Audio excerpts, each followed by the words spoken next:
Hello, welcome back after the break. And my very, very special guest today is none other than the fabulous Ian Freeman. How are we doing, Ian?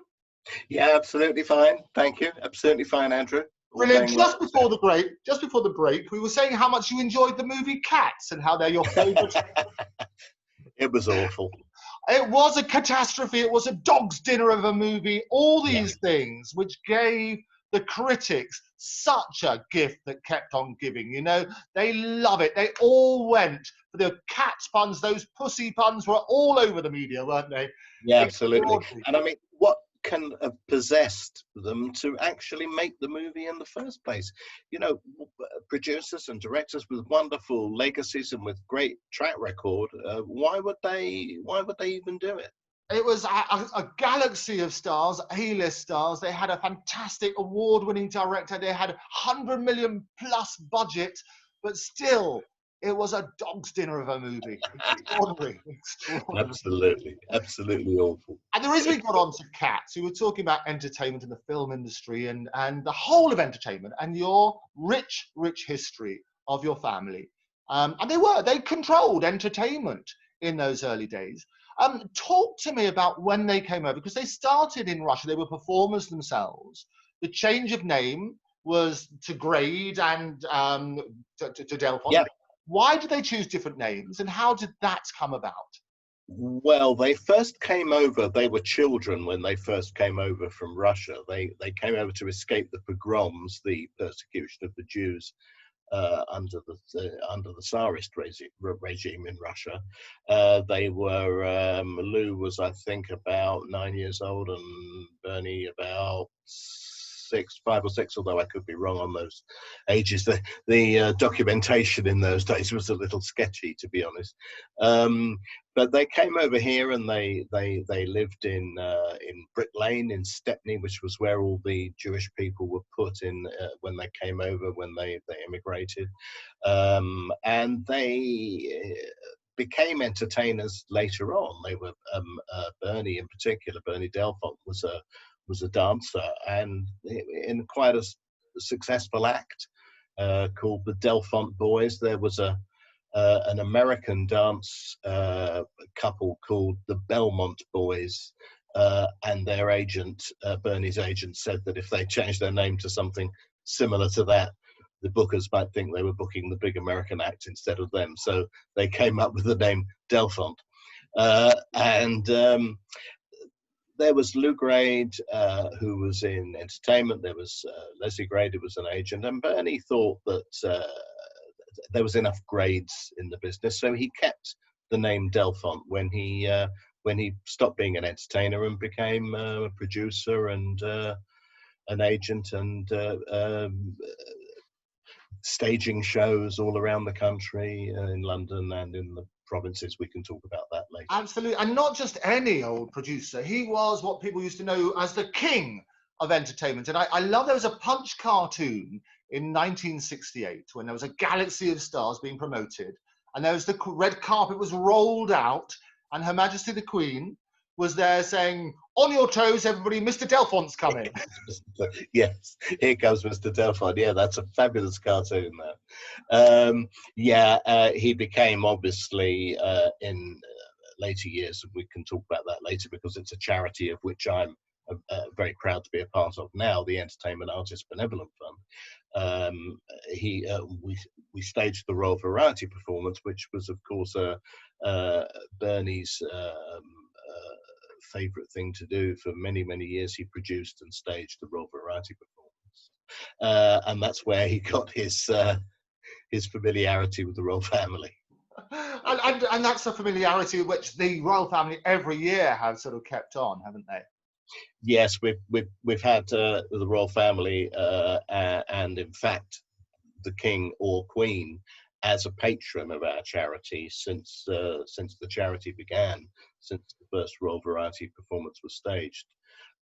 So we're really, really proud that the Queen is our patron today, and it's a wonderful, wonderful thing to have such a great charity. We can talk about it later. Oh no, definitely going to talk about all of that. And going back to those early days when they came over from Russia, there are reports of them, as you say, they were in Brick Lane and sleeping on the floor, is what they said. I mean, it's very humble beginnings. Absolutely, yeah. I mean, my grandmother, their mother brought them over here they didn't have that much money. My grandfather stayed behind in Russia to settle the family's affairs. He owned cinemas in Russia. Where they lived was actually near to Odessa, which is now, of course, Ukraine, but in those days it was Russia. And the family, my grandmother and the then two kids, Bernie and Lew, because Leslie and my mother were both born here, they came over, and my grandfather followed them later once he'd settled some affairs over there. And yes, they lived in Brick Lane, pretty much in what we would call abject poverty today. My grandmother always said that she used to boil pots of water on the stove so that the neighbors would think she was cooking something. It was days that we can't really imagine now, but yes, they were impoverished. And quite tricky. And they started, as you say, they started performing. Tell me about some of those early performance days and then the transition into becoming the entertainment dynasty. Well, Bernie in particular became a professional dancer. The Delfont Boys, he was in an act with another guy, and then later with a girl, a Chinese girl called they were Delfont and Toko. They were dancers in the variety theatres in those days. They got work all around the country in variety. And I think Bernie got to the stage where he thought that he saw how much money the promoters and producers were making and thought he could probably do it himself, which was when I think he decided to go on the other side of the footlights, so to speak, and to become a producer. Lew, to a lesser extent, was a performer. He was a world champion Charleston dancer. And in fact, up until a year or so before he died, he was always happy to do a quick Charleston for anyone who asked him to do it. But Lew, of course, became an agent. Bernie became a producer. Lew then went into commercial television in the 50s. And the family, the Grade family octopus, as I think the Sunday Times called it at the time, spread out across the entertainment industry in theatre, in agency, in television, in music, record production, and so on. And I think, I mean, these days, I mean, in those times, of course, there was no such thing as a Monopolies Commission, or whatever it's called this week. So, I mean, they could just about spread their tentacles everywhere. It would, that kind of domination of one particular industry would not be permitted today. No, and as you say, you could find the talent. You had a vehicle for the talent because you had television. You could put records out. You could book them in every one of the theatres. It was a monopoly. Oh, absolutely. And I mean, you know, you had Leslie handling the artists. You had Lew putting them into TV shows. You had Bernie putting them into theatre shows, summer seasons, and pantomimes. And it was, yes, it was a monopoly, but a very well thought through one, and one that wouldn't have caused any concern at the time. Obviously, now things are a little bit different, but people were, I think, in the entertainment industry, was happy that there was one particular family that were offering work to everybody and promoting people and putting variety and entertainment on television. The family was respected in that way, and it was a monopoly, but it was a useful one. There was no one else really at that time doing anything similar. So, you know, the artists were happy because they got work. So, I mean, that was it, really. It was those days. It was of its time. Sure, and it was also a very close family, wasn't it? I mean, even your mother, Rita, she was talking in her book about, she says, the title of the book, My Fabulous Brothers. Come on. That's right. It's glorious. Yes, I mean, still available at 99p from all good online retailers. Usual commission, okay? So, yes. You know what 10% of nothing is, Andrew, don't you? Yeah, my mum was, well, I mean, she was married to a doctor, as we said earlier, and but very much a showbiz person. She'd been a singer herself when she was younger. Yes, when my father died, she was determined not to become what she termed a professional widow. So she set about getting herself out there into the entertainment industry, and ended up with her own radio show on initially on Capital Gold, and then later on Radio 2, doing a show that's very similar to the one that Elaine Page does now, about musicals and so on.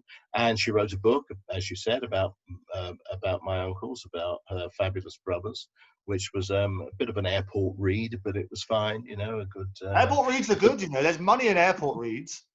Yes, it could. That book, I mean, it could occupy you for at least 40 minutes. It was, you know, wonderful stuff. I edited it actually, so. Oh, did you? Oh, well, fantastic. Well, I co-edited it with her, although she did write everything herself. I mean, she was very competent in that way. Yeah. And glorious. There's no shortage of tales to tell. I mean, talk about fabulous. Those were the golden days of television, the golden days of the entertainment industry, weren't they? Absolutely. I mean, there's more stories told about Lew than about anybody else, really, because Lew was the dynamic entrepreneur type. He was the guy with the big cigar and so on, and that was his sort of trademark. And he made films in his later years. He at ATV, and famously a couple of really ghastly movies. One being Raise the Titanic, of which famously it was said it would have been cheaper to lower the Atlantic. It was an absolute disaster in more ways than one.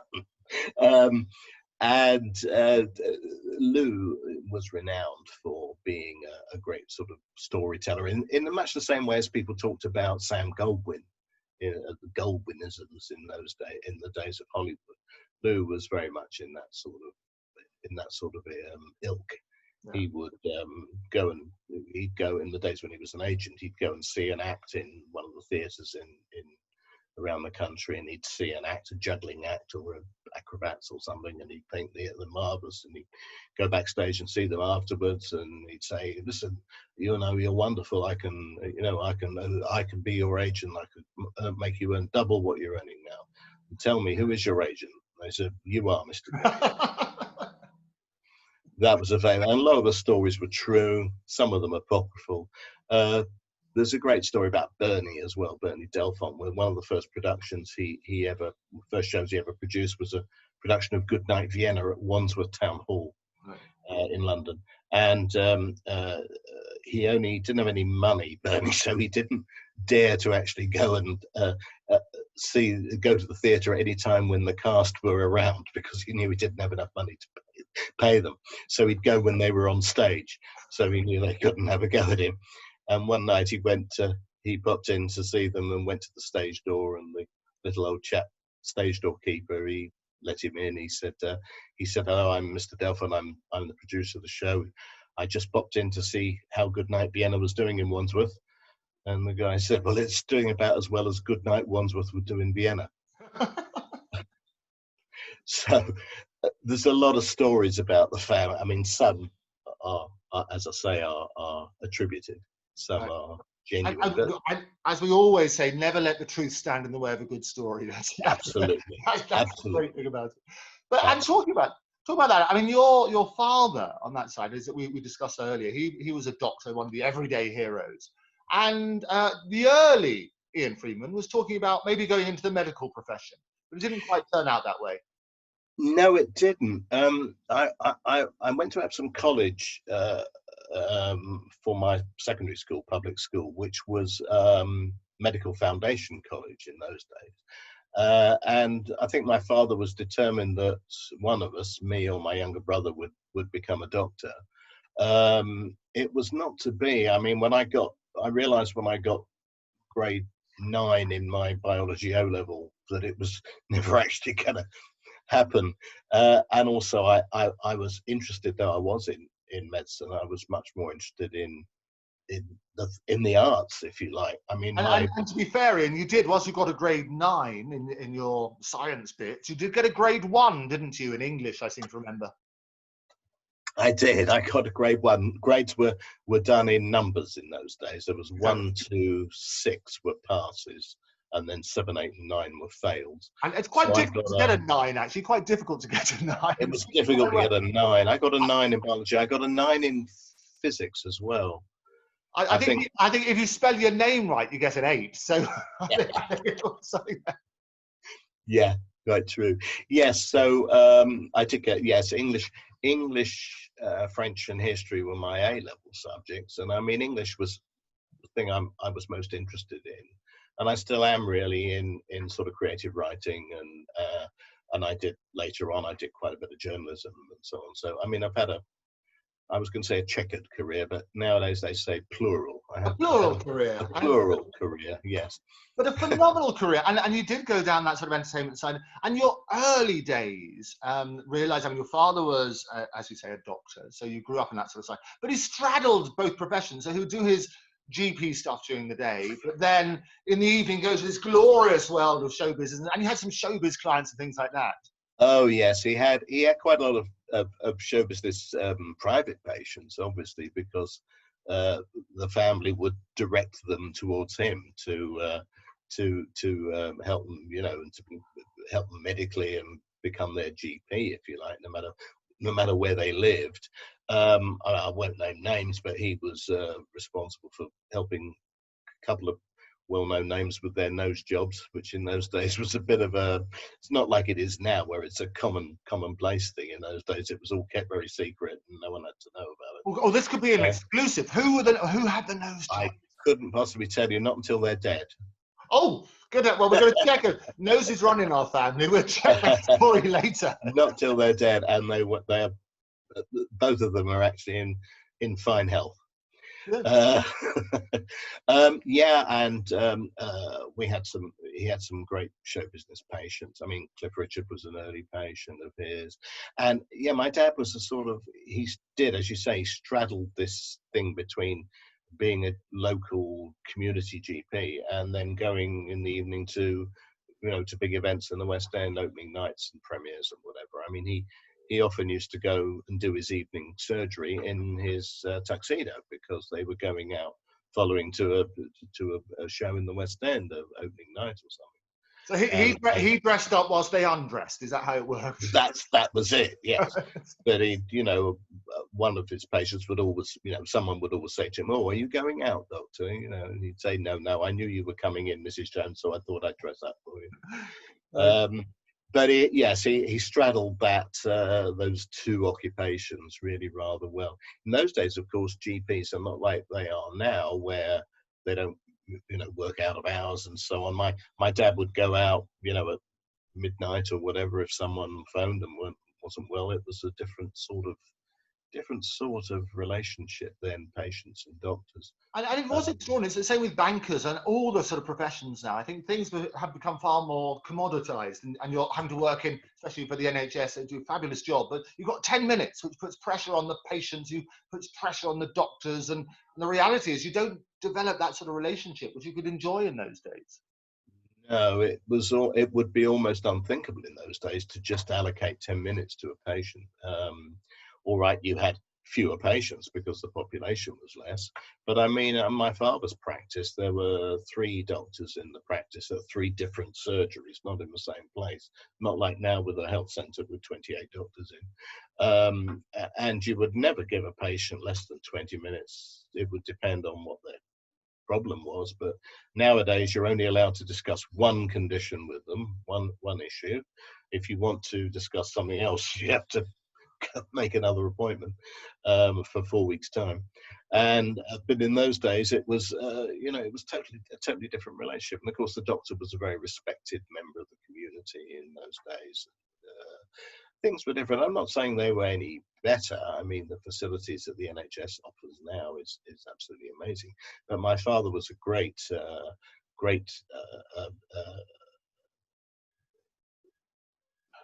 sorry, lost my words. He has had a great memory act, I think, hasn't? And that gene didn't go down to his tongue. What I was trying to say was he was a huge fan of the NHS, and the NHS, of course, when he started, was in its very early days. in the 1950s, 1940s, 50s. So, but I mean, he was a great fan of the NHS, but it didn't. Doctors weren't paid a lot in those days, not £100 a year like they are now, and so most GPs would supplement their income by having a respectable private practice, which my dad did locally. And that's where the nose jobs show and things business. like that. That's where the nose jobs and various things like that would come from, is it? Yes, referrals rather than actual surgery. Right. Oh, I see. He didn't do it himself, but he's No, he was better off with backaches and bunions than he was. Backaches and bunions, a speciality. Backaches and two things that I know quite a lot about. Oh, there you go. It's got to be good. And talk about knowing lots of things. I mean, growing up in most families, people don't really know what their uncles, aunts, everybody else does. They all take it for granted. But I remember as an 8-year-old, you had one of my favourite magicians came along. But most people had children's entertainers come along. But you had somebody rather special when you were 8. Tell us about that. It was a birthday party. Yes, my 8th. I think it was my 8th birthday. And I know more about Ian Freeman than Ian Freeman knows. I like this. I'm going to go for the car, Ian. I can tell you it was your 8th birthday. It's got to be good. Okay, thank you. Okay, it was my 8th birthday, and we in those days, kids at birthday parties had entertainers, children's entertainers. They still do, but in those days there weren't specific children's entertainers like there are now. They would always have a magician, normally a magician, and a family friend and patient of my dad's was Tommy Cooper. So Tommy decided he would come along to my 8th birthday and be the magician.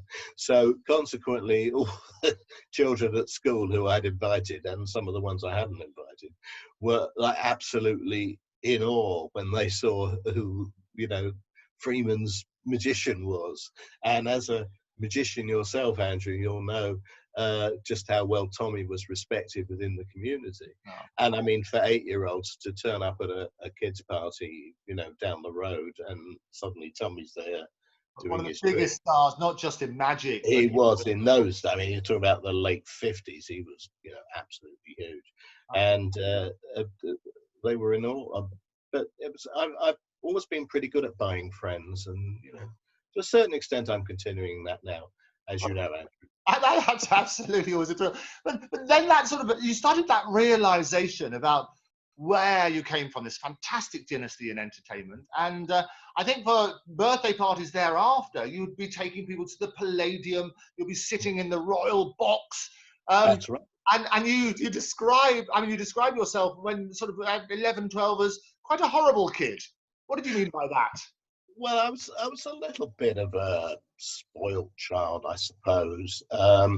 In as much as when I was around sort of 11, 12, 13, my family were at the height of their fame and their success, and consequently, I was treated to things and given things that maybe other kids wouldn't have. In those days, reel-to-reel tape recorders were the thing, and I was given a load of stuff. And yes, we had birthday parties at the Palladium, but that was no different to. It was only because we were in the entertainment business that we had facility to do that. You'd have Palladium was pretty much my second home, and so yeah, I don't think I was that bad a kid. I think I was just a little bit too big for my boots, and that's something I addressed later on when I realised that I wasn't my uncles. I was someone who was starting off in the business and had a long way to go from the bottom up, and they taught me that as well, because when I started working for my Uncle Leslie, it was very much at the bottom. I was a projectionist at the Embassy Walled Cinema on Waltham Cross. Oh, there you go. Which is always a joy. And you basically, as you say, when your Uncle Leslie, he owned a chain of cinemas. And yeah, Shipman and Kingston. Yeah, and having decided that you weren't going to be a doctor, or it was decided for you, you went and knocked on your uncle's door and said, "Give us a job," and he gave you this job in the cinemas, but it wasn't really for you. Tell me about those days in your cinemas, the early days of work. Well, I was 19, I think, and the idea was that I would sort of train in the cinema industry and work my way up and be become something big in cinemas. My uncle Leslie, or the Grade organisation as it was then, had just bought a small chain of cinemas called Shipman and King, from the family that owned it. And oddly enough, I ended up working for Peter King at a later stage. And I was started off at the bottom. I had to train in every department of cinema, including projection, management, front of house, and also, of course, head office functions like buying and booking films and so on. So I started off, my first job was as fourth projectionist at the Embassy Waltham Cross in, well, I say North London, it's actually a lot more north than London, Hertfordshire. And I lived in Twickenham with my parents, obviously, at the time, and I was paid, I remember I was paid £8 a week, and it used to cost me £10 a week to get to work in petrol.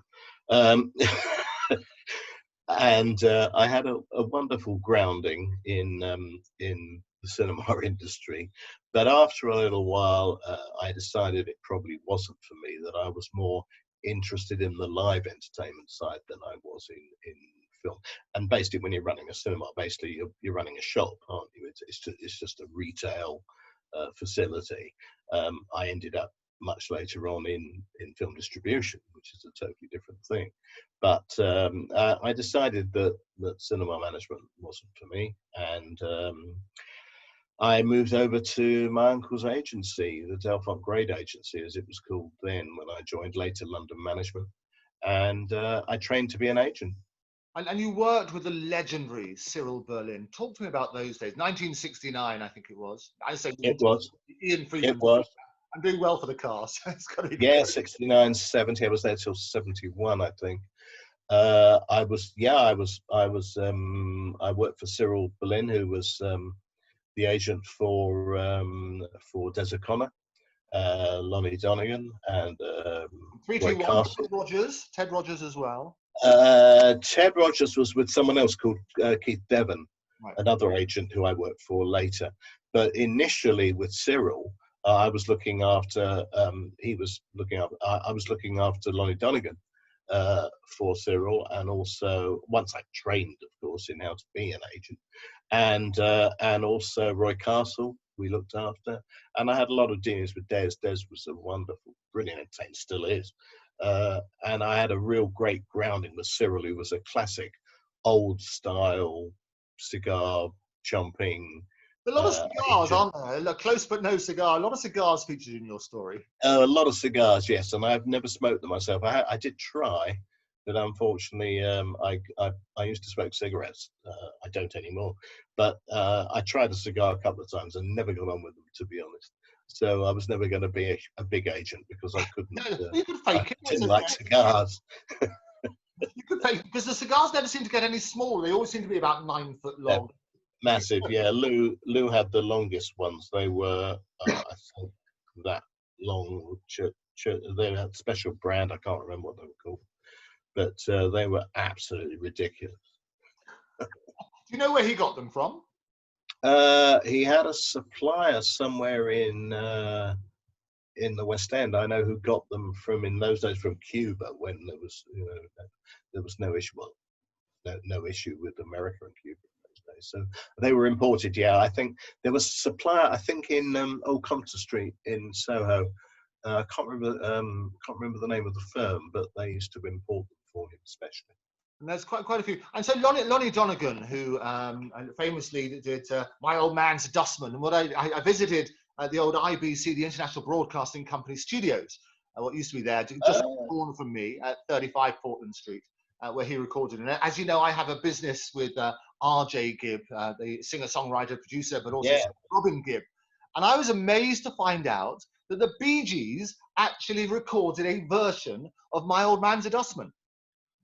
Well, I never knew that. I mean, I really did not know that. And I don't know if anyone, I mean, I'm in regular, I speak, to Sharon, Lonnie's widow, and I know his his son Peter. I don't know if they know that, but wow, that's amazing.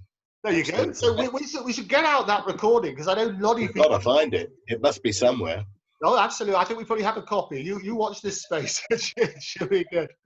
But what was interesting about that sort of side is you went with Des O'Connor, obviously one of the clients that you looked after, and you, Ian Freeman, almost brought the television industry to a halt.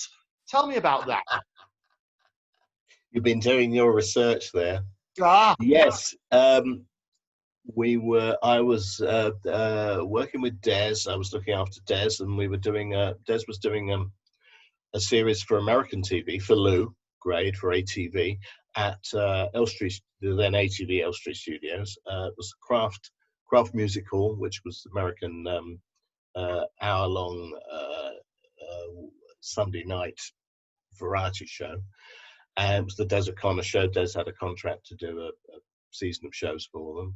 And I was down at the studios. I used to go down on recording days to look after Des, make sure he was all right, chat with everyone and so on. I was still quite young, obviously. And the television industry was very unionized in those days. The unions were the kings, particularly, when it came to technicians and so on. And I was quite innocent of that fact. And I was on the set, and we were rehearsing, and Des said, there was a microphone over there. He wanted it moved from one place to another. So I just jumped up and got the mic stand and moved it over to where he wanted. At which the entire studio went out on strike. Production ceased, not only of our show, but of everything else that was going on in the studios at that time, in the studio next door and the one on the other side over there, sitcoms and stuff. And it ground to a complete halt, because the union had said that obviously I was not a member, therefore I wasn't entitled to pick up a microphone stand and move it. I had to go into the canteen in front of all the crew of the show and give a full apology and say that I plead ignorance, which was true. I was ignorant of the fact that I wasn't permitted to do that, and assure them it would never happen again. And it was about an hour before the entire ATV studios actually went back to work. So I stayed away for a little while after that, and then gradually went back to Des's show after a couple of weeks. And I think people had forgotten about the incident. But yes, it was an odd time of my life, I have to say. One that I've never forgotten. What did they say when you went back to the office and had to confess what had happened? They were very understanding and said that they wouldn't have known either, so I was not to be blamed. And in fact, I haven't spoken to Des about it, but I'm sure he still remembers it. Oh, I'm sure he does. Well, I had the joy when I was a baby barrister. I used to warm up some of his shows, which was wonderful. So did you? Yeah, I did all sorts of warm-ups over at Thames with John. I warmed up the Best of Magic and did Hale and Pace for LWT, some of Silla's stuff as well. But Des, right. So really interesting. But your agency, when you went back to that agency, I mean, you did represent not just the greatest light entertainers, as they call it, but also the heavyweights. So you had, I think it was the third floor, where they put out the carpet and they had all the A-list, everybody from Laurence Olivier and everything else. Tell us about those. Yeah, we Lad Management, we had two separate divisions. We had the light entertainment division where I worked, and we also had the what was called the legitimate theatre division in those days, which looked after proper actors like Laurence Olivier, Alec Guinness, John Gielgud, and other sort of legendary and well-known actors. John Mills, I think, was a client, and they were ensconced on the third floor of our building in Regent Street, you know, in luxurious surroundings. We were on the second floor of the same building, in quite not such salubrious accommodation. However, of course, we were making a lot more money than the acting department. We were looking after Morecambe and Wise, Des O'Connor, some of the Les Dawson, some of the biggest stars of the era, who were all, of course, working furiously and making a lot of money. So we were, you know, in a way supporting them, but I don't think uh, they were there were some wonderful agents working in that division. Jean Diamond was is a legend in theatrical agency, and she was one of the partners there, along with Dennis Van Taal and some other people. They were wonderful people, and it was a great agent. The whole agency as a whole was a great place to work because we had everything. We had light entertainment, we had music, we had straight theatre, film. We were looking after some of the biggest artists at the time, and to think that all came out of a little agency started by a Russian immigrant, who came over here with nothing, Lew, and later Leslie.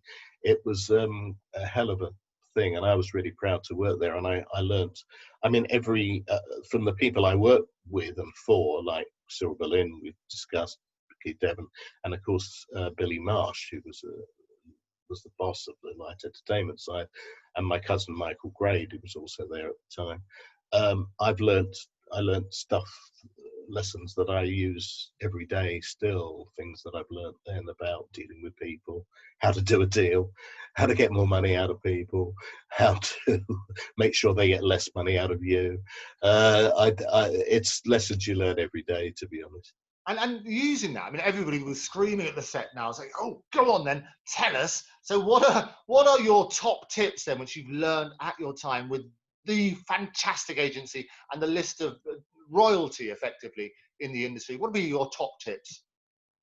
Top tips, first of all, for a young person starting off on that side of the business, would be don't overstretch yourself. Don't think you're bigger than you are. The artists and the entertainers, the people you're looking after, will always be bigger than you are. They'll always be.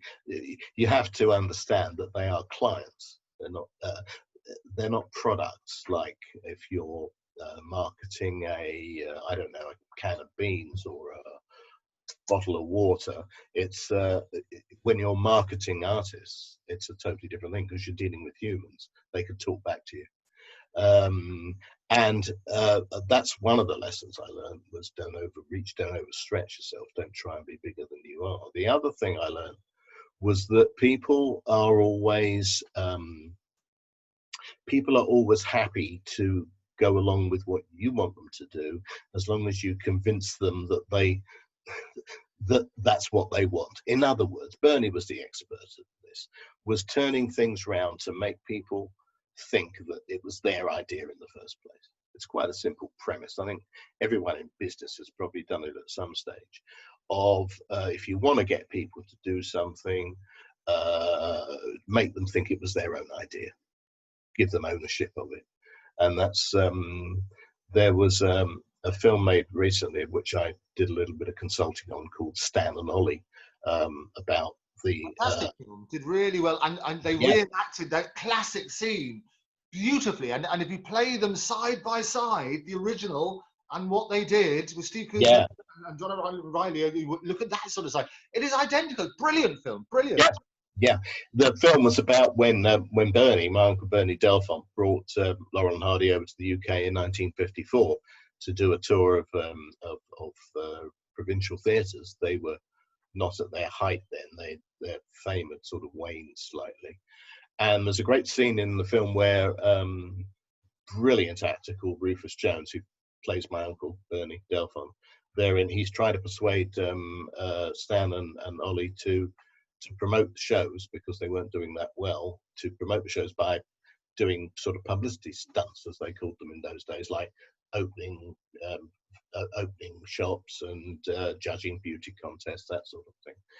And there's one scene set in the bar where he's trying to get them to do this, where he beautifully, and it's beautifully written by Jeff Pope, where he beautifully turns the whole thing around so that Stan and Ollie think it was their idea to go out and promote the shows and go to shops. And the way, I won't spoil it for anyone who hasn't seen it, but it's so beautifully written, and that was Bernie to a T.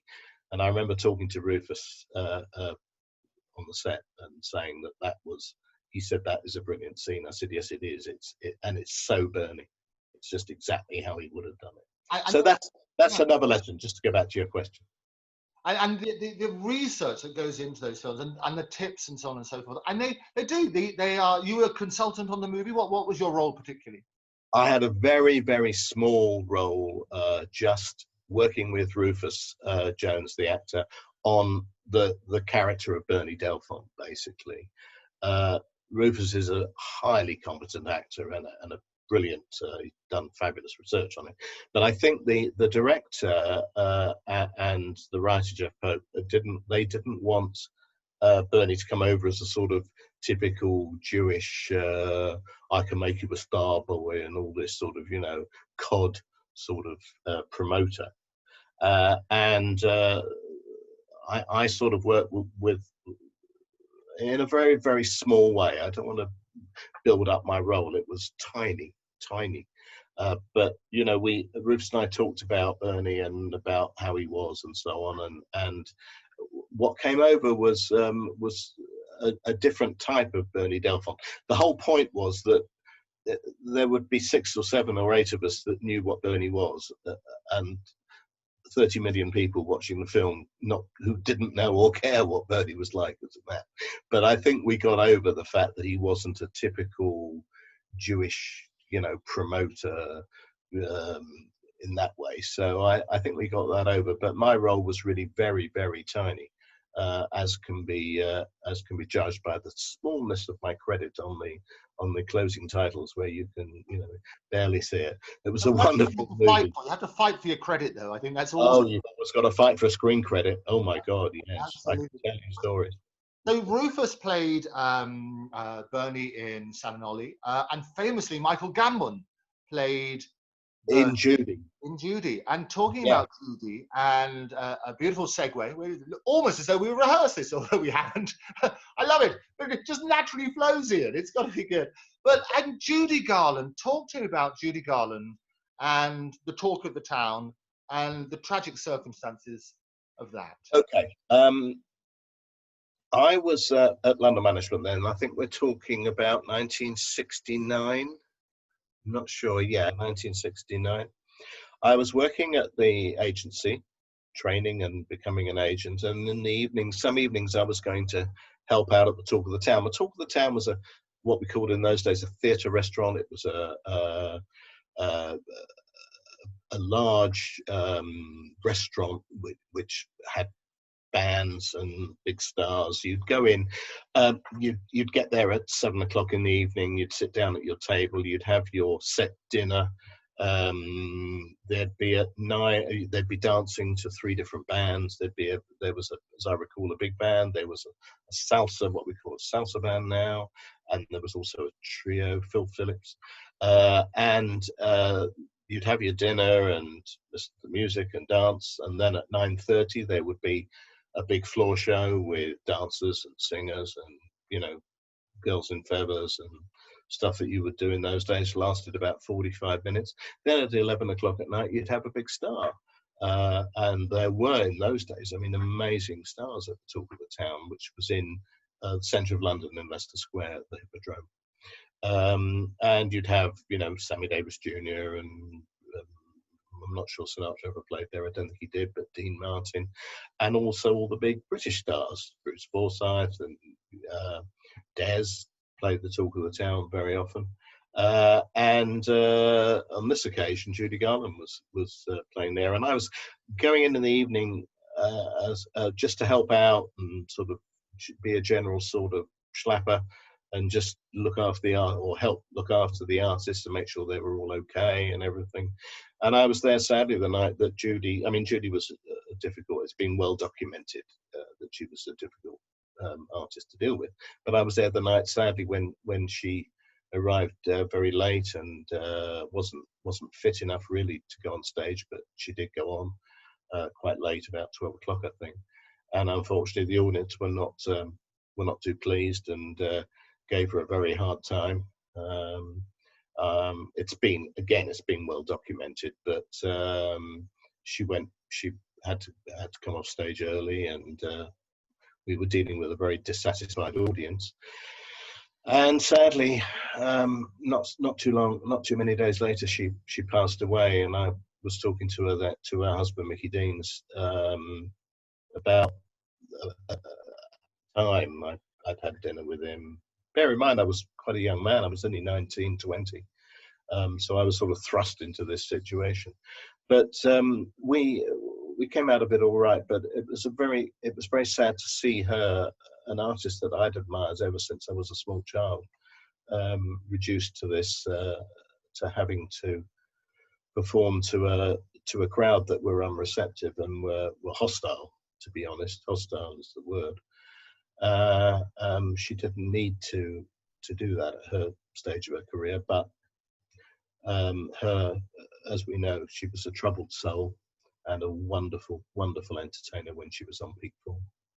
And it's a sort of lesson, if you like, about the trouble of this sort of industry where people build you up and the pressures to stay thin as it was, and she was put on certain drugs by those managing her image at a very early age. And it's an absolute tragedy, isn't it? It's an absolute tragedy. But then that was those days in Hollywood. You know, it was what they did. Luckily, to my knowledge, it never happened here with our stars. But that was the way they treated artists as commodities. There was no personal side to it. They were money-making devices for the studio bosses. And that, unfortunately, is how it affected Judy and some others. Others came through it okay, as far as I know, as far as we all know. But she was, you know, from a very early age, she was a child when she started in movies, and it took a toll on her later life. Still, left a wonderful legacy of wonderful recordings and great live performances, which luckily were filmed. And of course, two amazing children in Liza Minnelli and Lorna Luft, both wonderful performers. Well, absolutely. So, and we say that, I mean, it does happen over here. I've had lots of people on the show who will talk about actually how they're a product, how there's certain expectations, whether it's to do with their sexuality or their age or who they can go out with. They're manufactured, if you like, and they don't have a chance really to be real. And one of the things, as you know, that I advocate and will champion is about mental health, and particularly those in the profession, who they can have this wonderful, wonderful exterior, but inside they can be really tortured. And so many, it's like comedians, like people like Tony Hancock and so on and so forth. And Stephen Fry talks very eloquently about it. The dog, if you like, in terms of the demons that eat people up inside. And I think getting celebrities talking about that now is so important, isn't it? It's vital that they do talk about it, and now there is so much concentration on mental health, which is a really, really important thing, particularly for men who tend to hide their feelings and to not want to discuss things such as that they're feeling. But yes, if you're talking about people like Tony Hancock, there was another troubled soul, a genius performer and writer and creator, but who was unfortunately in a troubled way. It seems to be comedians, as we know, that suffer the most. They talk about the tears of a clown, don't they? And how comedians are funny on the outside and sad inside. I know quite a few comedians that doesn't apply to at all. But of course, it's worrying that there are so many in the entertainment business. I mean, perhaps it's that you hear more about them. There are probably people with mental health issues in all industries, but we don't tend to hear about them. If someone who works for a ball bearing company is going through a mental health crisis, we don't hear about it. If it's a big star, we do hear about it. So maybe it's not endemic in entertainment, it's just more widely known. Yeah, and I think it affects everybody, and those who use their position in the public eye to talk about this. I mean, if you break your arm, you'll get people signing the cast, and it's a tale to tell as to how you broke your leg or whatever. Yeah. There used to be a real stigma attached to mental health. There is, but I think it's getting less now, purely because of the way that people are now coming out and talking about it and are saying, are openly discussing mental health issues. We see every day, don't we, now, well-known people discussing mental health issues, which I think makes it easier for, you know, for us normal people, if you like, to come out and say, yes, I'm glad you talked about that because I have that issue as well. It's important that celebrities and stars, and you mentioned Stephen Fry, he's been a real standard bearer for mental health. It's important they do come out and talk about it because it makes it less of a stigma and more of an issue that can be discussed and you can be counselled on. You know, the more people understand about it, the easier it becomes for those that suffer from it. No, absolutely. And the reason I set up Canned Laughter, it's okay not to be okay, was exactly that. So we can be the generation that talks about mental health issues. Yeah, so the next generation don't suffer the stigma. Mm-hmm. That's absolutely true, and it's wonderful. And I know that the royal family also, Prince William, I know is putting a lot of work into mental health awareness, and you can't have a better ambassador than him and his wife, the Duchess, to bring this to people's knowledge, because he is a brilliant guy and he's so well respected that people listen to him. And I mean, also to an extent, Harry, Prince Harry was not so much mental health, but awareness of disability and accessibility and the need to promote accessibility for the disabled. I think the royal family are doing a great job. Oh, phenomenal job. And talking about, I mean, people are all the same underneath, you know, if you prick me, do I not bleed, you know, but also if you tickle me, do I not laugh? What's great about both the princes, as you say, is that they've talked openly about the tragedy of losing their mother when they were so young. Yeah, I mean, you can't imagine what kind of trauma it must be, A, to lose a mother at that age, and B, to be in the public eye. I mean, one or the other is enough trauma without the other, to be honest. And I mean, to be in that position, none of us can imagine what it must be like to be constantly reminded of it, even now at their ages now, to be reminded of it all the time. And it's wonderful, the outpourings of love to Diana, throughout her association with the royal family was wonderful. But imagine the pressure it must put two young boys under. I mean, it was just amazing that they came out of it the fine two young men that they are. No, absolutely fine. So a very tragic time with Judy, and as I say, that a lot of people who are affected by those issues, the fact that we can talk about it and understand a bit more about that sort of pressure will hopefully help others as well. But you moved on from the wonderful agency, and you decided to talk to me about good old Dave D and how you decided to set up your own agency. Yeah, I left. I'd been an agent for Dave D. Anyone over 103 will remember Dave D, Dozy, Beaky, Mick and Titch, who were a very big pop act in the 60s. They had 14, I think, top 10 records. Never a number one, unfortunately. But I had been looking after, the group had split up, and I was looking after Dave D, and their Dave and the band went their separate ways, and their manager Bob James, I'd been working with him because I'd been Dave's agent, and we decided to set up in business together as an agency, a small agency. So that was, I think, 1972. On John Prince's Street, I seem to remember.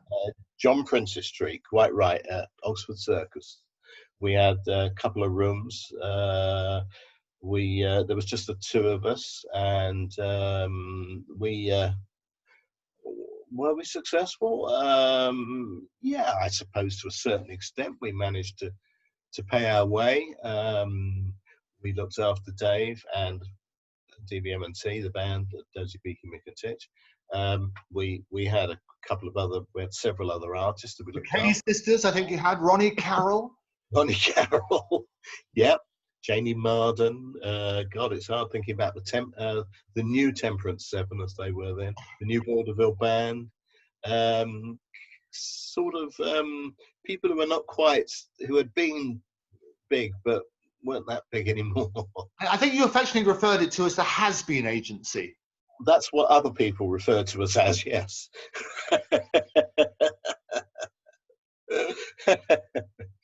That lasted a couple of years, and Bob and I went our separate ways. I still speak to Bob; he's fine. I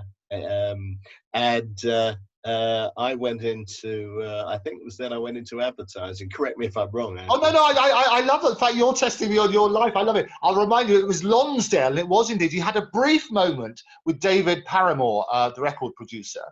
Tell us about that, because it was only brief. That was still, I was still in partnership with Bob then. We'd moved from John Prince's Street, and we moved to an office in Mayfair. A little street just off Curzon Street. Yeah. Which was the building was owned by RCA Records, their publishing subsidiary. I think it was Sunbury Music, which was run by David Paramore, Norrie Paramore's nephew, and another person who I still see on a regular basis. And we had an office. We rented an office in Dave's building, in their building, in the basement there, next door to a brothel. It was fun. I mean, it was a great time to be. We had a good time there. What, at the brothel? No, not in the brothel. You say we had a good time there, Ian. Which we couldn't afford to go to the brothel. Excuse me, we were only a little aged. Mayfair, brothel in Mayfair. Oh dear. No. As much as we could do to afford a sandwich. Is that right? No Greggs in those days. Absolutely. Oh, glorious. But you then, as you say, you then moved. It was only a brief moment when he was involved on the record side, and the agency came to an end. I guess whilst the client still had a little bit of business, it wasn't enough. You then moved into advertising, and that was sort of dominated a lot of your career. Talk to me about that. It did. I went to Lonsdale, an agency called Lonsdale Advertising in 73, 74, 73, I think, where I went to train in advertising. By this time I was 23, 24, so it was getting to the end of a period where I could train in another industry. But I went to Lonsdale was a medium-sized agency with some very dedicated people working there. Our biggest accounts were the Abbey National Building Society. And also we had some film industry accounts, some movie industry accounts, which was what interested me, obviously. And I was set to work on the group that looked after the distributors for the UK distributors for Paramount, Universal and MGM films. The distributing company was called CIC, Cinema International Corporation. And at Lonsdale, we had the advertising account for CIC. So I was put to work on that group as an account manager later, after I trained, obviously. I learnt in various departments of the agency, I learnt about everything about buying space and time, about account handling, creative side, art direction, copywriting, and so on. And then I went to work on, I was put to work on that group that looked after CIC. So that was the start of my involvement with the film business.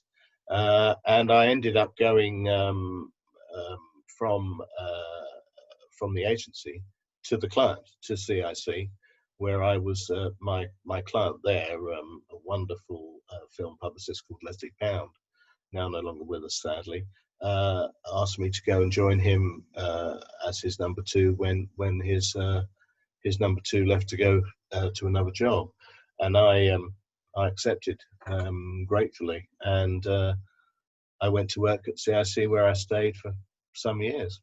Oh, phenomenal. And the films you were working on whilst there, you worked on things like Saturday Night Fever, you worked on Grease, you worked on Watership Down, and Saturday Night Fever had its premiere. Just bringing it all round to the Palladium. They had the premiere there at the Palladium, both the press conference, but also the premiere of the musical itself, Saturday Night Fever, was at the Palladium. Do you remember that night? Not in the slightest, no. I don't. It must have been good. I don't remember it. It must have been a good night. Where did you get that from? I don't remember that. Oh, I'll tell you, it's Bee Gees royalty. I know all my Bee Gees stuff as well because we talked about setting stuff up. I think I had the lady. I obviously wasn't invited. Oh, I'm sorry. Well, I should have invited you. I was about 2 at the time, but it was good. It was a thrill. Yeah, thank you for reminding me of that. Oh, there you go. Well, we could have saved you one of those sausage rolls. It would have been excellent. I had a wonderful time working on Saturday Night Fever with the Bee Gees management and Robert Stigwood organisation, RSO, who also produced one of the producers of the movie, along with Paramount Pictures. We had a great time on that because it was the first time, really. I know it sounds old now. It was the first time, really, that a film and a record had been released simultaneously, and one sold the other. So if you heard the music, you went to see the film. If you saw the film, you bought the album. It was the first example, really, or one of the first examples of a film company and a record company working together to promote, what was really a single product. And we put together a brilliant campaign. We advertised the film on television, which was unheard of then. And of course, with the buzz from America, of course, on the success of Fever was a big plus for us. But it was a huge time in my life because by that time I was director of publicity and advertising at CIC, Paramount Universal. And we had some great times, and we worked very hard. We had some good fun as well, and it was a great grounding for me, and that was what made me like the film industry. And from there, from Paramount Universal, I went to EMI Films on the marketing side in 79, I think. And any particular highlights of that time? Of the time at Paramount, at CIC, yeah. Having breakfast with John Wayne was one I'll always... Must have been good. What did he have? I can't remember. I was too in awe, I think, even though I was one of the bosses of the UK division, and I'd gone to see John Wayne, and we were on a film called The Shootist, which was, I think, ended up being his last film before he died. And I just went to see him he was staying at the Grosvenor House. I went to see him to run through his publicity schedule for the day, what shows he was doing. He was, I think, doing Parkinson and some press interviews. So I went and sat with him, and we had breakfast, and I went through the schedule. And a most wonderful, amazing, delightful man. And when people ask me, of all the things that I've done, all the people I've met, what was the thing that sticks in your mind most, it was definitely that. It was meeting John Wayne. It was a thing, They always say don't meet your idols, but there are certain people in the profession who really do. They ooze charisma both on screen and off screen. He was one of those, wasn't he? And he was indeed. And I mean, I know you're a magician, and I'm a huge fan of magic. And when I met you, Andrew, I instantly thought you shouldn't meet your idols. But I was really pleased. I was thrilled to meet you. Oh, thank you. It's always a joy. You're in publicity, aren't you? My new PR manager, have you met him? He's a great man. Good rates. It's going to be good. His mother's got a great book as well. The fabulous Ian Freeman. Always a thrill. I mean, there were some people that we used to have all the big American stars over to promote their movies, obviously. I mean, I just remember Henry Winkler, Fonzie from Happy Days, was in a couple of movies for us, and a more delightful guy you couldn't wish to meet. And I sort of kept up for a short time with him, chatting and so on. And there were some wonderful people that I met, and some amazing people that I wish I'd met and didn't. Who do you wish you'd met? Who do you wish you had met? I wish I'd met some of the older, more stars, people like Clark Gable, Carol Lombard, Bette Davis, people that stars were different then. They weren't accessible. You didn't walk into a pub and see Clark Gable like you can walk into a pub now and see, I I don't know, Ewan McGregor. Stars were different in those days. They were distanced. They were inaccessible, which made them bigger, which made them huge. And I think that's right. When you're talking about brands, it's that inaccessibility that you keep that mystique about it. Because if you peek too much beneath the kimono, you realise that people are human. And this is when you're talking about a product and things like that. And I had Toya on the show, and she was talking to me about how she met Bette Davis, and she worked on that sort of thing, and how she got involved with the movie. And she realised that actually she was so comfortable in her own skin and so comfortable. It's the big stars who don't need to have these airs and graces. It's the big stars who are so comfortable about themselves, they can put people at ease. That's right. And to be a true star, you have to understand that, you know, not everyone is like you, and not everyone understands. And this is why you, as you quite rightly say, the bigger the star, the nicer they are. That's what I've always thought. There's a T-shirt there, I reckon we can do. The bigger the star, the nicer they are. You know, we should do that. With brackets under saying, you know, except for some people who aren't. Except I'm with stupid. Yes, you could have that at these events. I think we should sell that. Next big performance we do. It's got to be good. So briefly, you had, having gone there, you then had a little PR agency called Pushbike. Talk to me about those times. Yeah, that was after EMI. So yeah, I went into partnership with two friends of mine, Linda and Dawn, and we set up a small sort of boutique, it would be called nowadays, film publicity agency, which we dealt with some. Obviously, we weren't dealing with the big companies, although we did do some work for Columbia Pictures.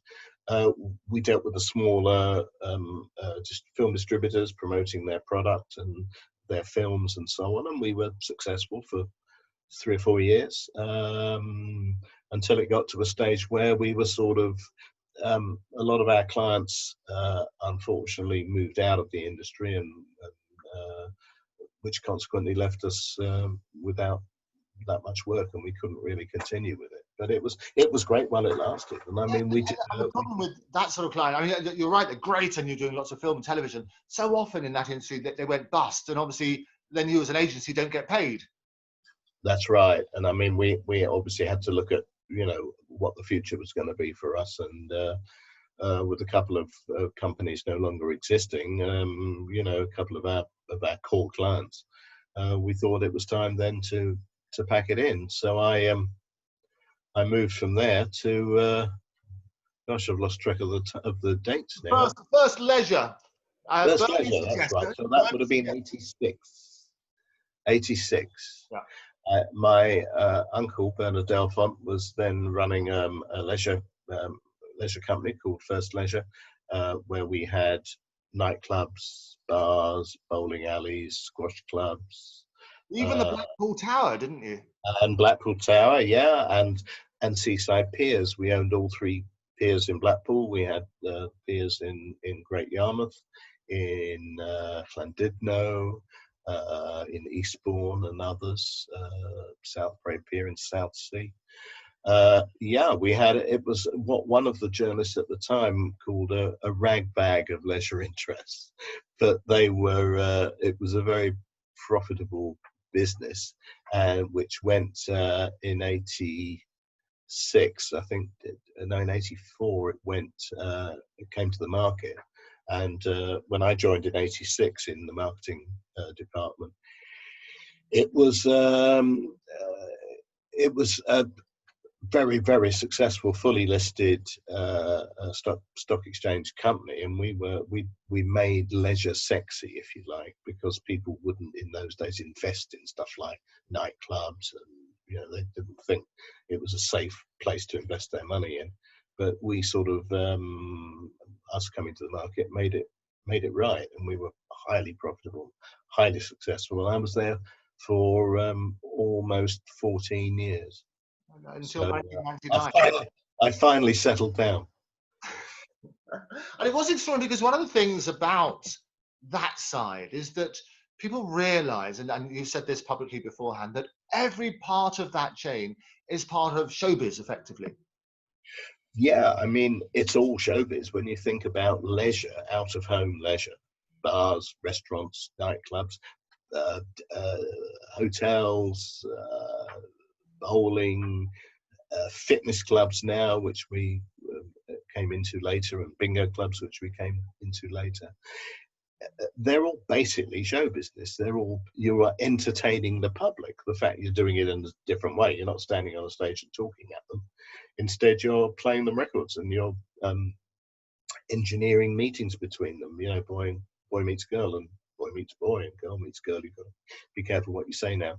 At nightclubs, for example. So yeah, I mean, it's all show business. Leisure industry is all show business. And You know, everybody understanding, that's the inspirational thing when you're talking to your team. And I've heard you speak to lots of people. When you're talking to them, they are all part of that team. They all contribute to the person's experience as they go out. absolutely, absolutely, and it's vital. You know, every aspect of going out you have to be entertaining people. The minute they walk through the door of your bar or your restaurant or your club, you have to be on the ball, and you have to give them, we used to call it I can't say it really, we used to call it the F me factor, where you walked into a place and you just went, hey, you know, it has to be an amazing experience. Things have changed more than slightly, because the trend now is for smaller nightclubs. In those days when we were operating, we had at one stage we had 65, I think, nightclubs around the country.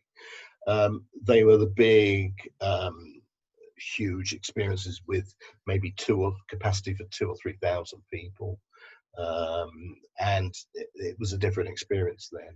Nowadays, the fashion is for smaller, more intimate venues, but bear in mind we are speaking at a time when the nightclub industry is on its knees, because at the time of this show, we're still in the throes of the COVID pandemic, and nightclubs are still not permitted to open. And I have friends, a lot of friends, and associates in the nightclub industry, and of course it's suffering furiously. And absolutely, I was going to ask you, is that how do you see the future? Because people are saying for theatre, they think a lot of theatres are not going to survive. We've talked about reducing the social distancing rules, widely predicted, from 2 meters. And I've been speaking to people around the world where a lot of people have had it 1 meter or 1.5 and so on and so forth, because they recognize it's not just about the health of the nation, but health and wealth are interconnected.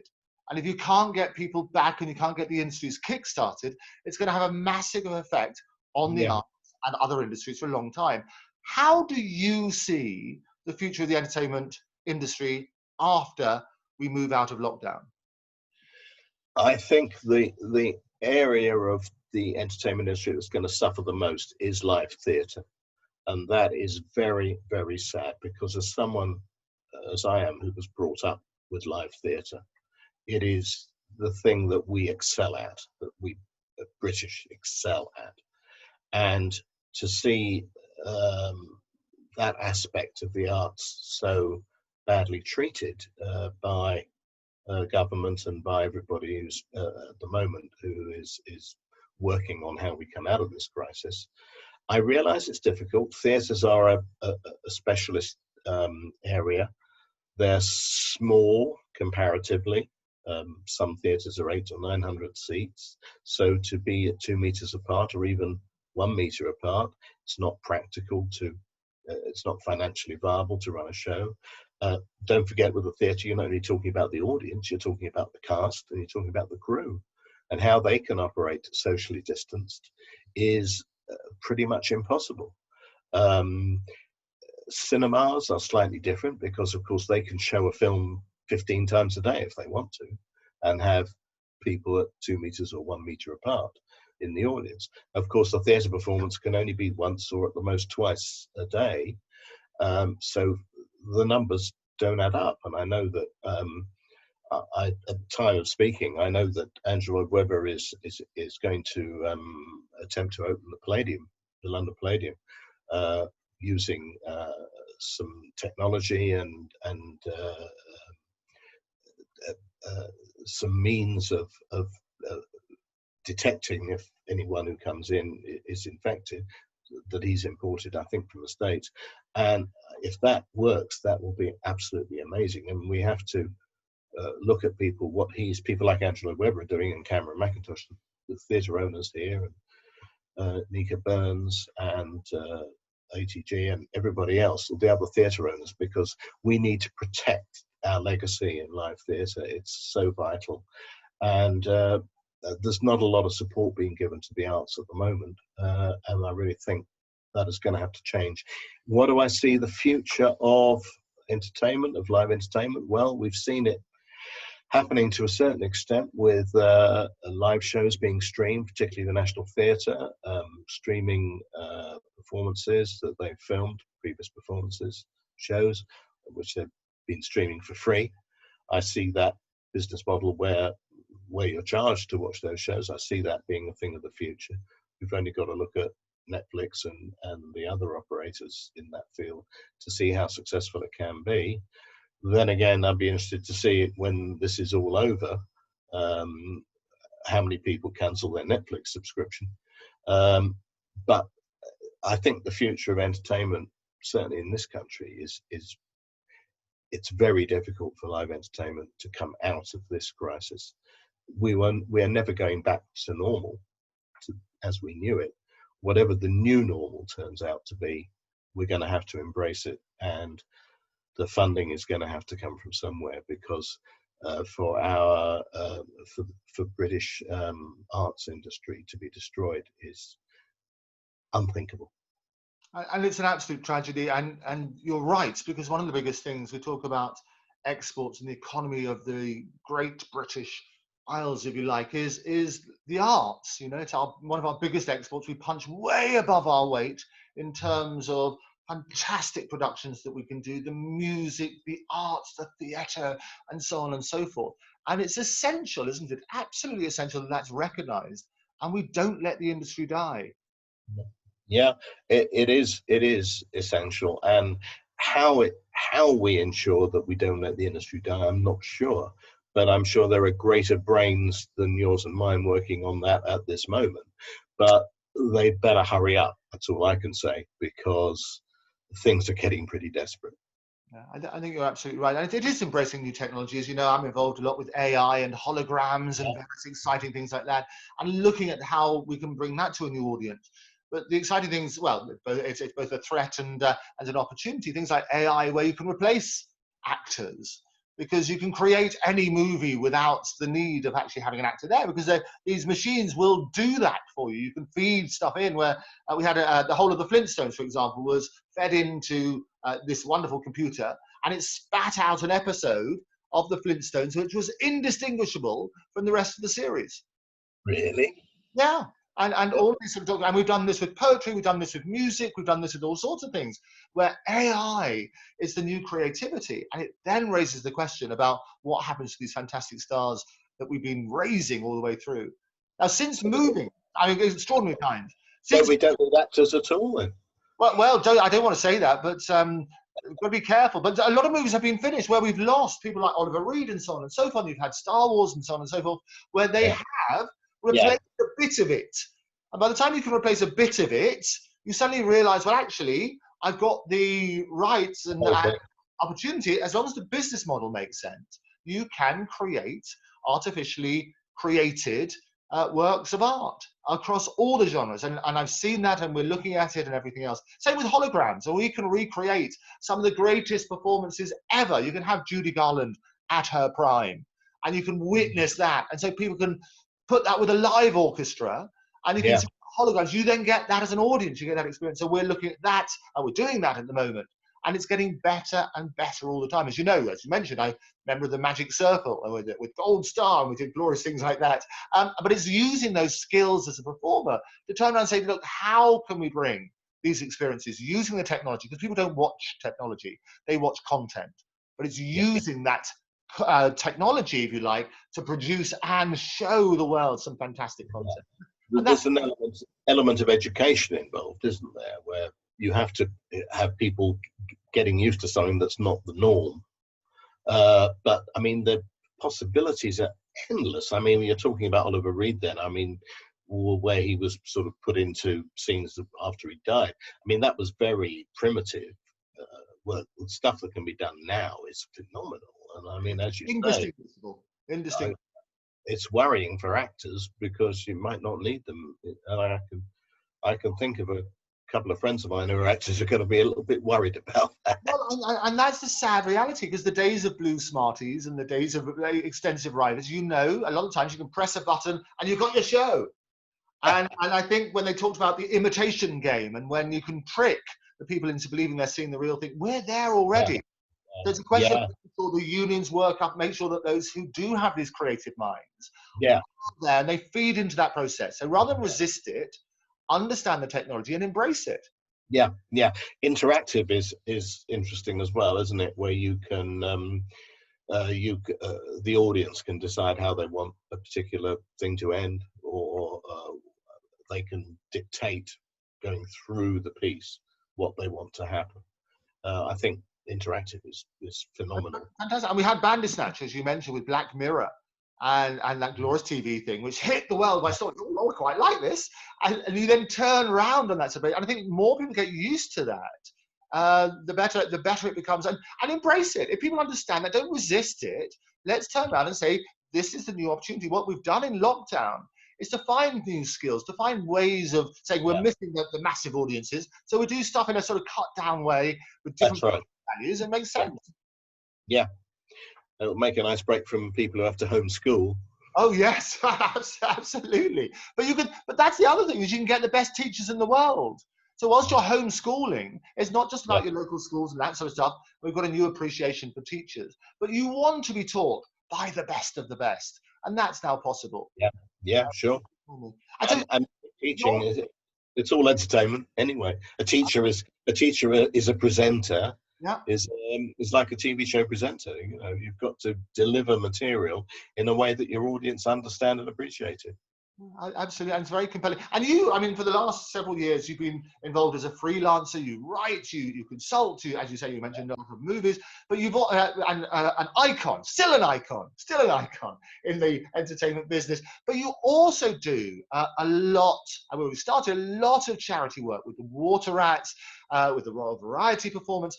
And also I want to talk to you about the British Clark Trust as well. The fantastic work that you do there. Talk me through some of the highlights of that side and what you're up to at the moment.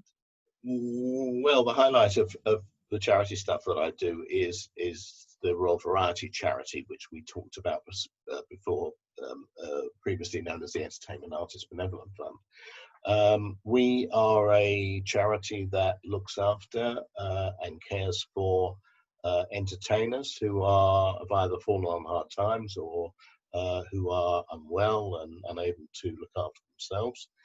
And we have a care home called Brinsworth House, which is very well known in the entertainment industry, and it's in Twickenham, my hometown, coincidentally.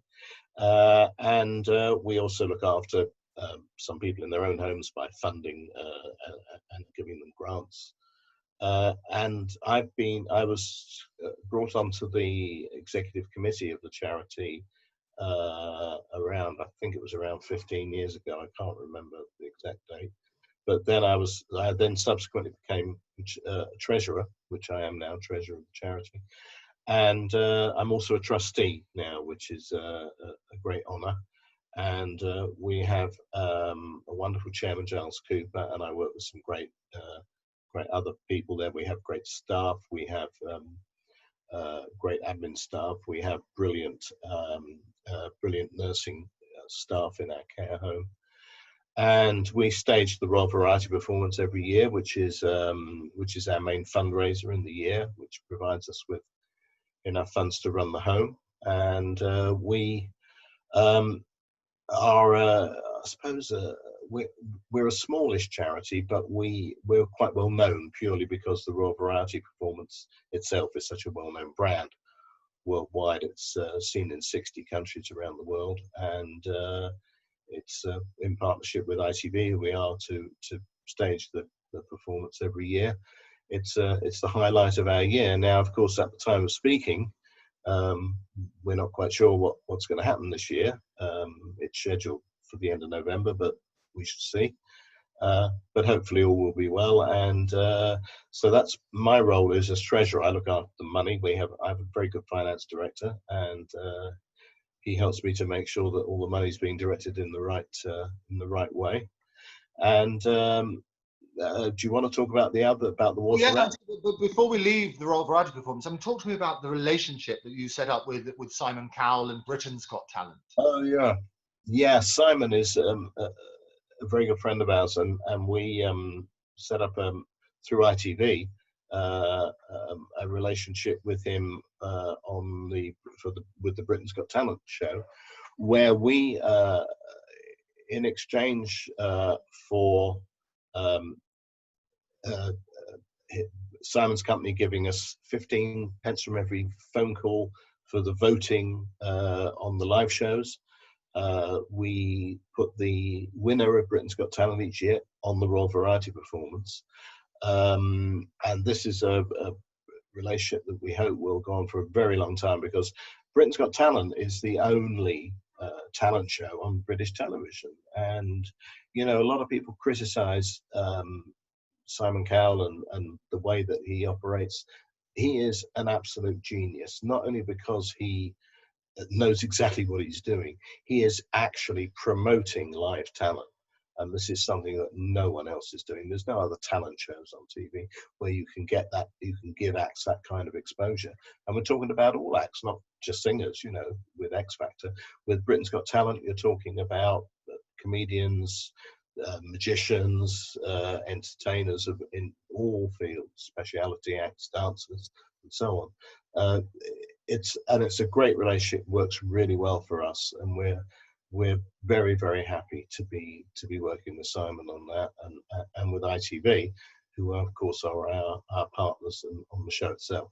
And that's the extraordinary thing, because people always say that there was nowhere to be bad at the moment. What used to start in varieties, you had all these clubs, and you start off in the small clubs, and you'd hone your act and so on and so forth. Nowadays, as you say, that those sort of places are few and far between. So you have to get it. But it's not really an act, because you're there for a short amount of time to grab somebody's attention in your 2 to 3 minutes, and you then have to work out. Because going back to what your uncles used to do, is that you would control every aspect of it. So you'd have the television side, and then you'd have a partnership about the management side, and you'd have the theatres, and you would then basically do the old management all the way through of somebody's career. Yeah. I mean, of course, it's totally different now. But of course, as you say, there's no clubs as such, sort of on that scale, sort of social clubs. So artists don't have anywhere to hone their skills. You have to do that yourself now, and it's a tough world, if you're a performer. But to get on Britain's Got Talent, it's a great showcase for anyone. You don't have to win; you just have to be on it and make an impression. And we've all seen some wonderful acts on there. There's been some great magic, and one year I think we did. We had a magician won it, Richard Jones, I think. We did, Richard Jones, Lance Corporal, I think he is. So fantastic stuff. And what's good as well is, you're right, you don't have to win these things. So people like any of these talent shows, One Direction didn't win.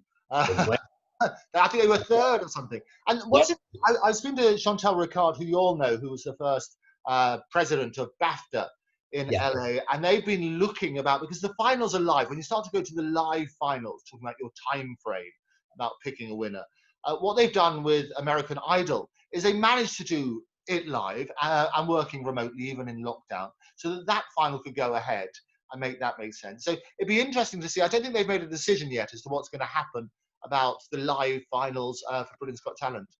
I don't think so. And at the time of talking, I don't think there's been a decision made. But I know they are working on a way of doing it. And of course, it's vitally important for us as a charity that it happens. And I know they will shift heaven and earth to make sure that everything goes well for the show itself, for Britain's Got Talent, and for the really talented performers that will be taking part this year. It's going to be it's going to be a great year because some of the acts are just phenomenal this year. Really And they have been phenomenal. And you very kindly have invited me along in previous occasions. And such a brilliant night. What I love about it, what people don't know, the magic of television, you see it there, and you have dinner at like 4 in the morning or something. Only if things go very wrong. Normally about midnight. Yeah. Oh, we love it. But no, brilliant, that sort of side. And as you say, Simon is a legend. He's revolutionized what's happened on television. He's promoted so many fantastic acts and given them a platform, which is what it's really, really important. He's a genius, and if you don't like him or you don't like what he does, then tough shit, because he's doing it and you're not, you know. Absolutely, and he's there and he's doing it, and the careers that he's launched, it has been absolutely revolutionary and a real gift to the industry, quite frankly, to television and live performances as well. Yeah. But you're dealing with other charities as well. I mean, talk to me about the Water Rats and what do you get up to? Yes, the Grand Order Water Rats. I was very honoured to be asked to become what's known as a companion water rat in a couple of last year in September. The reason I'm looking over there is got my look at that. And I've become show us again, Ian. We'll get a close up of it. Let's have a look. Oh, okay. Talk us through it. Talk us through it. What is it? It says there yes, let me say that. It says the Grand Order Water Rats to Ian Freeman's initiation into the above order, and that was on the 22nd of September 2019, where I became a companion water rat. The Water Rats is an organisation of entertainers, which was set up to help people again in the entertainment industry who were not doing as well as maybe they could. And it's a charitable organisation. It's a brotherhood, and it's a wonderful, small, close-knit community of entertainers working for the good of their industry and for other charities. And you have to be an entertainer to be a water rat. That's why I'm a companion water rat, because no matter how I'm entertaining I might think I am, I'm not actually an entertainer, so I can't be a water rat. But I'm a companion water rat, along with some eminent people such as the Duke of Edinburgh and others and Prince Charles who are companion water rats. So it was a great honour to be asked to join, and I'm looking forward to when we can all meet again, because obviously there's been no meetings. The last meeting before lockdown was in February, and that was in Las Vegas, where we go once a year to have a rats meeting over there with our friends who are water rats in America. So it's we're very much looking forward to it all starting again. And of course, our other, the Royal Variety Charity, we haven't been able to have committee meetings or anything at this stage. We're dating this whole show by talking so much about the pandemic, because a lot of people will be watching this when it's all over. But the sooner that is, the better for all of us. It's an important part of history, and it's documenting that. And we talk about learning the lessons and the challenges that you had. And hopefully when we bring you back, we can say, and this is how we overcame the challenges, and all the things you predicted were right. That thing about AI, we'll both be here. We'll have an artificial Andrew Eborn, an artificial Ian Freeman, and we would solve the world's problems. It would be brilliant. I love it. And the other, so fantastic work. And I always think whatever platform we can give to the water rats, to the charities and the various things that you can do, because people don't understand, because a lot of people, the trouble with the media at the moment is all about sound bites, isn't it? And we don't hear, and we can't dictate where they shine a spotlight or for how long. What I love about this way of doing things is that I don't have to say we've run out of time, even though we will run out of time. I'll let you go at some stage. We'll have to go at some stage. Exactly. But I think that's the sort of principle, is shining a spotlight on that fantastic charitable work is sensational.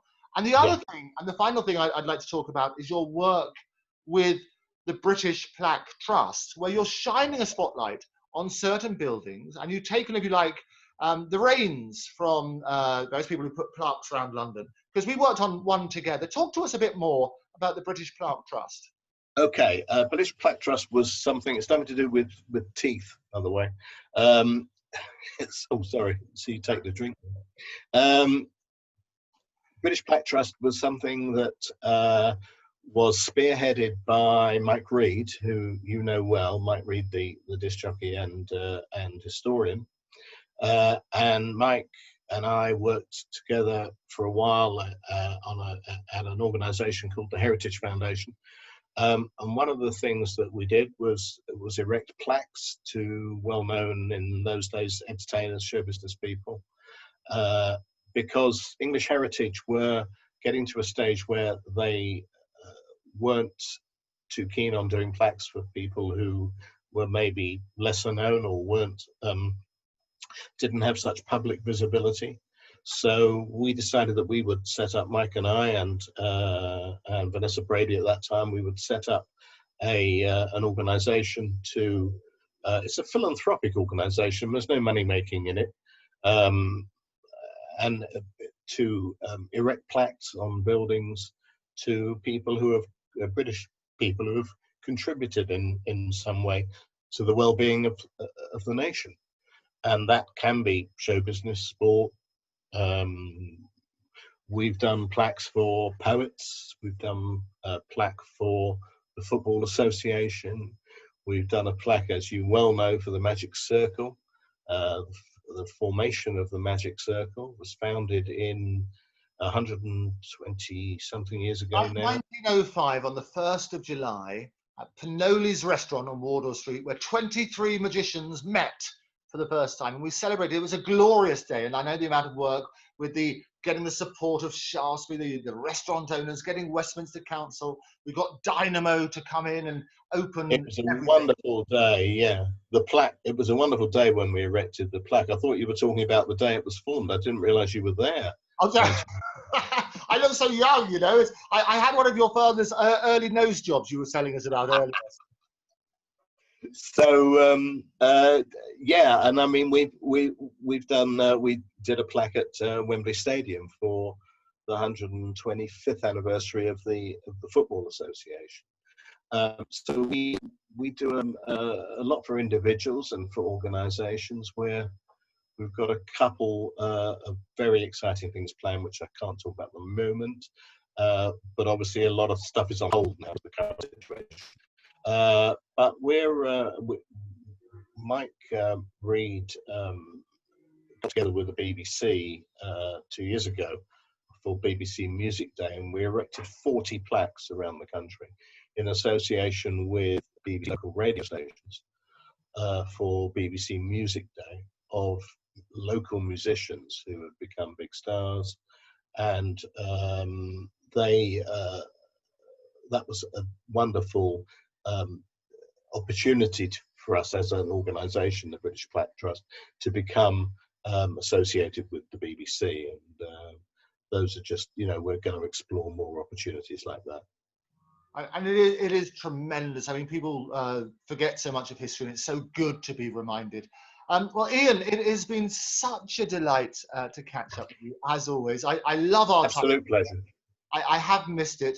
And finally, how would you, Ian Freeman, like to be remembered? Oh, that's a tricky question. Didn't warn me about that. How would I like to be remembered? I think as someone who made a difference. In there's so many people now making a real difference. I don't think I can aspire to do what they're doing, but I'd like to think that I made a little bit of a difference somewhere and helped maybe some people who were not so happy become happier in some way, particularly with the charity work. That's you know, my career at my age now is behind me, but I'd like to think that I can now make some kind of a difference to people who have not been as fortunate as I have. Ian, it's been a real honour. Thank you so much for being my guest today. It's a pleasure. Thank you, Andrew, and take care. Take care. Bye-bye. Bye. So thank you again to the wonderful Ian Freeman for being my guest here today on the Andrew Eborn Show. If you have any comments on the topics raised in this, do get in touch. Write to me at enn octopustv.com. I'll put the details in the section below.